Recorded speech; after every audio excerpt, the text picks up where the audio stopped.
That was a hell of a song. That Jade sure can play. This didn't have to happen, you know. Back up. The knowledge comes with a cost. I did try to warn you.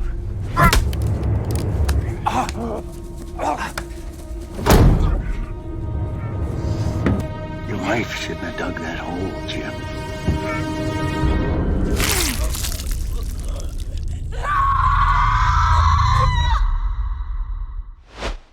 What is up, everybody? Jeremy Eisenfire here, and welcome to the channel. With Season 3 of From coming to a close, we finally got some definitive answers to some long-awaited mysteries, some of which we have been waiting multiple seasons to get answers to.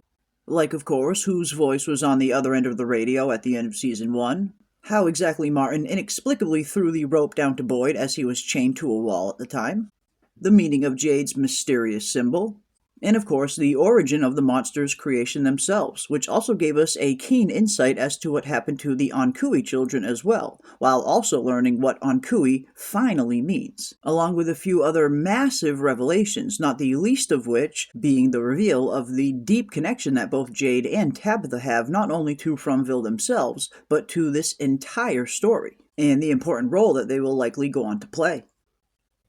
And of course, in the true spirit of Fromville, not only do we get some massive revelations, but we also got some brand new mysteries as well heading into Season 4 and beyond, not the least of which being, who is this mysterious man in yellow?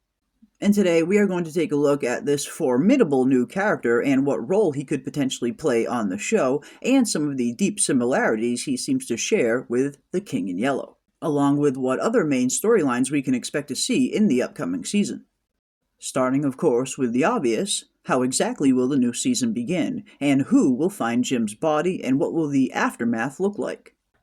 Just before the untimely demise of Jim in the Season 3 finale, we learn that Tabitha and Jade uncovered a massive revelation, how they in particular were two of the original parents who sacrificed their Onkui children for immortality, only it seems like Jade and Tabitha were two of the parents that were actually having a change of heart and tried to stop the ritual, which we can only guess is why they did not turn into monsters themselves, but yet have been cursed to reincarnate generation after generation and destined to always come back to Fromville to right their wrongs, and successfully save the Onkui children where they failed so many times prior. And I must say, looking back at the finale, I definitely felt a little bit bad for Jim. Not only was he coming off some really good character development as he was finally coming to the realization that his wife wasn't something that was broken, as he finally committed to her and to helping her uncover these answers. Just as he gets hit with a massive revelation of his own, as he learns that Tabitha and Jade are reincarnations of two of the original parents of the Onkui children. Not exactly your average skeleton in the closet you would expect your wife to reveal. And of course, not long after Jim is floored by this revelation, we see the man in yellow make his grand entrance. And what an entrance it was indeed, as we see right off the bat he is not only incredibly powerful, but incredibly knowledgeable as well, and could potentially be in control of more aspects of Fromville than it appears, as we unfortunately see him dispatch Jim with relative ease, which of course sets the stage for the Season 4 premiere.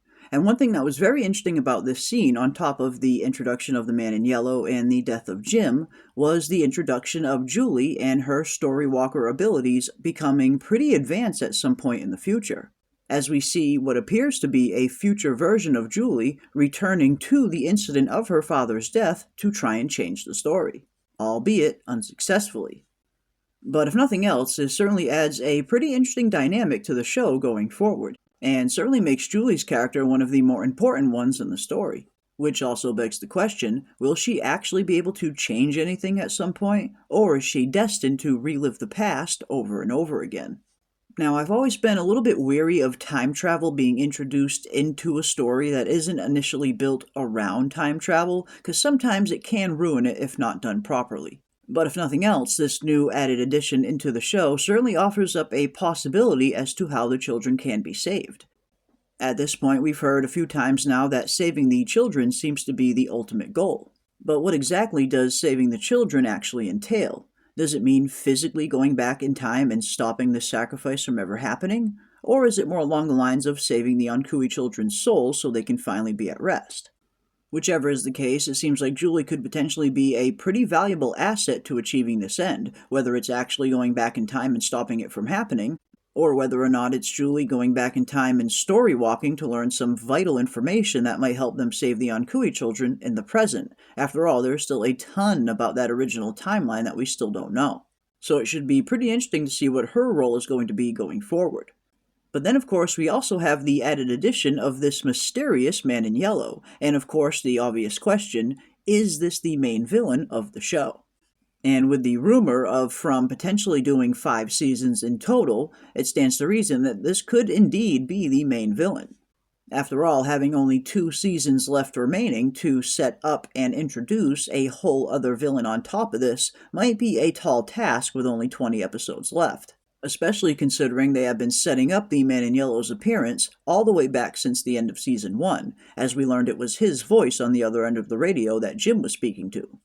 And with him finally entering the fray in person now, one must wondering why exactly that is, as up until this point he has been more of a puppet master pulling the strings from behind the curtains. And I think one of the most obvious answers to this is Jade and Tabitha finally figuring out who they really are, as one of the first things the Man in Yellow says when he appears is that knowledge comes with a cost, which of course is another interesting callback to the King in Yellow, with the knowledge in this case being that Jade and Tabitha were 2 of the original parents of the Ankui children, and how they have potentially been cursed to return over and over again in hopes of saving the children where they originally failed, which could potentially be exactly what the Man in Yellow doesn't want to happen, which could end up being the main difference between the Man in Yellow and the Boy in White, as I imagine they are 2 of the main players in Fromville, each representing a side, the Boy in White wanting to stop these cycles from happening and save the children, while the Man in Yellow wants it to continue. Ever since very early on, we've been getting a ton of references to the game of chess, and a lot of us have been wondering, is there some grand cosmic chess game being played in the background? And now it's looking like that could potentially be the case, with the Boy in White being on one side and the Man in Yellow on the other, both of who could be using not only the people but the monsters as pieces on the board in their never-ending game. So it'll be interesting to see if the Boy in White gets a little more hands-on in Season 4 going forward now that the Man in Yellow has officially arrived. And when it comes to the Man in Yellow, one thing I'm hoping that the show establishes pretty early on is exactly what he's capable of. We've already seen that he is physically very strong and able to come out during the day, which indicates to us that he is not your average monster that we have known up until this point, but something far different. So I doubt the usual methods of defense, like the sunlight and the talismans, are going to work on him, which, if nothing else, adds a terrifying new dynamic to the show, as they not only have to worry about the monsters at night, but the Man in Yellow during the day. And judging by the little we know about the Man in Yellow, and From as a whole, I wouldn't be too surprised if they took some small inspiration from the King in Yellow, as the 2 stories share quite a lot of similarities. But to better understand who the Man in Yellow could potentially be, first we need to understand the King in Yellow himself, and the ancient cursed land known as Carcosa. Hastur, or the King in Yellow, and the ancient city of Carcosa would go on to be some of the building blocks upon which Robert W. Chambers would build his version of the King in Yellow. The land of Carcosa was first introduced into literature by author Ambrose Bierce in 1886 in the short story An Inhabitant of Carcosa, in which a man wanders around a desolate landscape covered with graves, dead trees, and moss-covered stones, only to find out a terrible truth, that he has died and has been wandering the ancient city of Carcosa. Then Hastur, or the King in Yellow, would later get introduced into literature in 1891, first as a benevolent shepherd god, and not the ancient cosmic deity that we have come to know in Lovecraftian lore. But these 2 early stories by author Ambrose Bierce would serve as the foundation and inspiration for Robert W. Chambers' The King in Yellow, with this version taking a much more sinister turn, with him being a cosmic deity of sorts, representing things like madness, lost innocence, and forbidden knowledge, themes that seem to be playing out quite often on From as well. The King in Yellow has been known to drive people mad, not just the entity himself, but the play The King in Yellow that it is named after. And one thing we've seen on From since the very beginning is people being pushed to the edge of madness. And could it potentially have been the man in yellow that has been behind all of this since the very start? Is he the force attempting to drive people mad? And if so, does he need these negative emotions to feed on, for lack of a better term? Are emotions like fear, desperation, and hope ultimately what fuels him? Or could it potentially be knowledge at the end of the day? One thing we saw at the end of Season 3 is the Man in Yellow seemed to appear when too much forbidden knowledge seemed to be uncovered. And could he potentially be here in the flesh now to prevent more knowledge from coming out? Like potentially uncovering that it was the Man in Yellow himself who first convinced the parents to sacrifice their children, which I do believe is the case. As we saw in the Season 3 finale, Fatima seemed to gain some kind of access to Smiley's memory while giving birth to him, but I'm starting to wonder, could there potentially still be some kind of latent connection there that they can exploit in Season 4? Maybe the connection between Fatima and Smiley isn't quite severed, and maybe part of Fatima's storyline in Season 4 will be her attempting to reestablish that connection and uncover more answers. But in doing so, could she potentially risk the wrath of the Man in Yellow returning once again? After all, we all know how he feels about forbidden knowledge.